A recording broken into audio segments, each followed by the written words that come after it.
To me, this is the game of the week. Ohio versus San Diego State. And a lot of people won't watch this game. A lot of people probably won't pay attention to what's going on, but this is one of the better games of week 0, if not the best to me. This is two teams that had success last year, and one of them was a surprise team. The other one continues to surprise us by being consistent.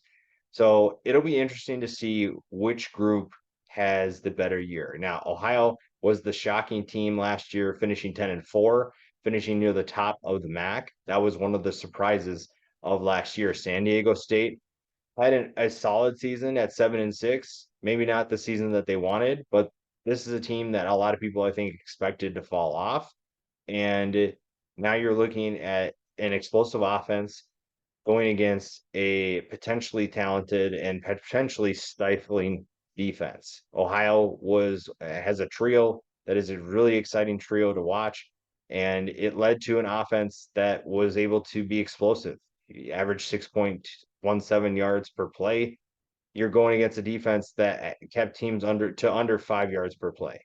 Now, this front seven for San Diego State loses quite a bit of talent. So what does that mean? What does that mean for a group that is very tough to beat? And they should be that again. You know, from Rocky Long to Brady Hoke, this group continues to be a swarming defense. That's the one beauty of San Diego State's defense is they will continuously fight for the football. They will continuously fight to get in position, and they will swarm the ball carrier whenever they can. So this is a interesting dynamic and interesting matchup of Ohio's offense, which is extremely explosive, one of the better offenses in college football, going against a defense that should be really good once again.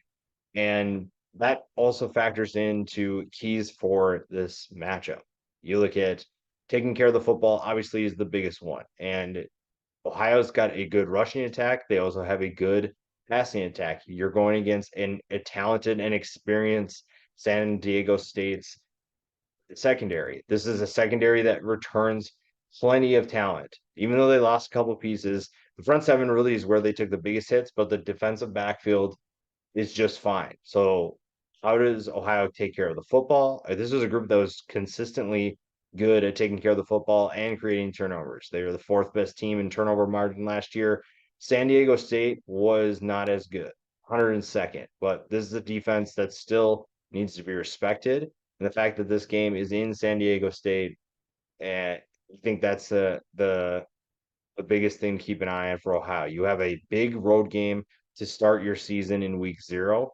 How do you handle that? And one way they're going to do that is their trio. You look at Curtis Rourke is the leader of this offense. He is the leader of that trio. This is a trio in Sia Bangura, Sam Wiglas.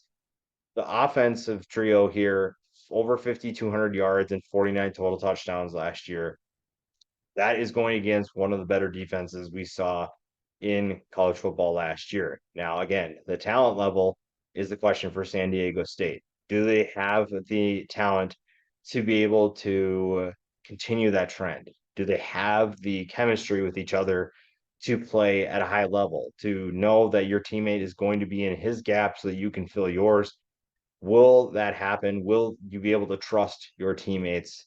And if you're not able to do that, Ohio will probably gash this team. But if they are, they'll be able to slow down a team that was very good at moving the football. Now, running the football is another option of that, and another aspect of this matchup. We talked about the passing attack going against that secondary for San Diego State, but going along with losing the amount of talent they do in the front seven, Ohio was decent at running the football efficiently, and San Diego State was very, very good at slowing down rushing attacks.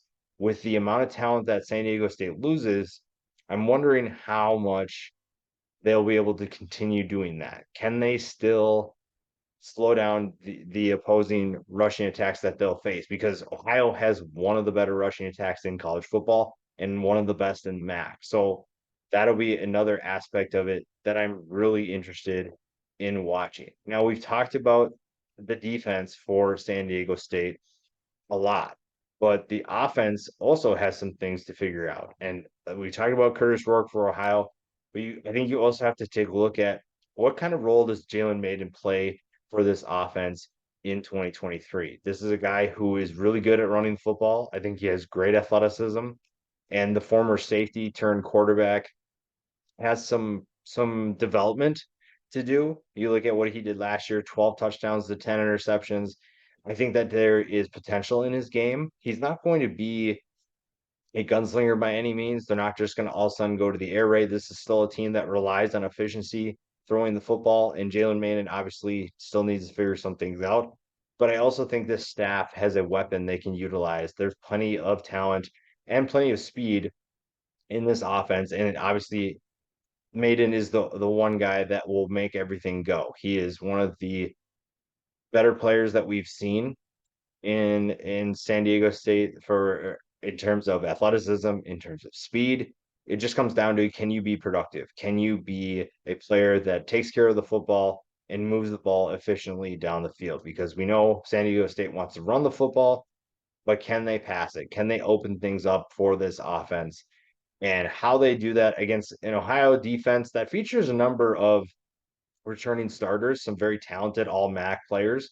But what is this team able to do against that defense? Because Ohio is coming off a ton of momentum from last year. They had a big year in 2022, and they are looking to continue that trend in 2023.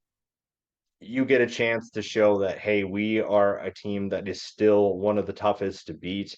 You are going to face plenty of challenges when you face us in San Diego State. So that'll be an interesting dynamic of this game as well. I think that San Diego State does a great job of continuing their culture. Brady Hoke has done a phenomenal job of making sure that even though players come and go, this is still a group that expects to run the football offensively and play tenacious defense when the opposition is on the field. So what does that front seven do to help with that? Because like I said, you lose a ton of talent and you lose every starter from that group that made a big impact. So now you're looking at brand new faces to be able to set the tone early. And again, if you go back and watch San Diego State film in 2022, you're seeing a front seven that was one of the most frustrating to block because they don't give up. They play fundamentally sound football, and they are going to send a message every single time they can. They're looking to demoralize the ball carrier. They're looking to demoralize the offenses that they face. And now you have to do that with a brand new group. The secondary returns a number of leaders that maybe could get them up to speed.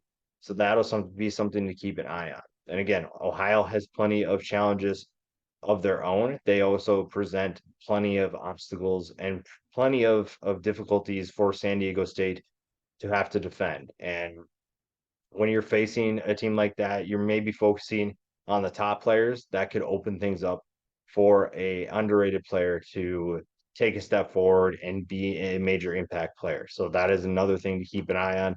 And this will be an interesting matchup. You have, again, with many of these week zero matchups, you kind of have a difference in philosophies. You have an Ohio team that looks to score points in a hurry. You have a San Diego State team that wants to be efficient and slow the game down. If Ohio is putting up points really quickly, I like their chances here on the road. And if you're looking at a more efficient game, I think Ohio can still play that game, but it favors more to what San Diego State wants to do. And the Aztecs currently are a 3-point favorite, but this is a game that could flip in Ohio's favor if they're able to find explosive plays and if they're able to continue building up that momentum from the 2022 season.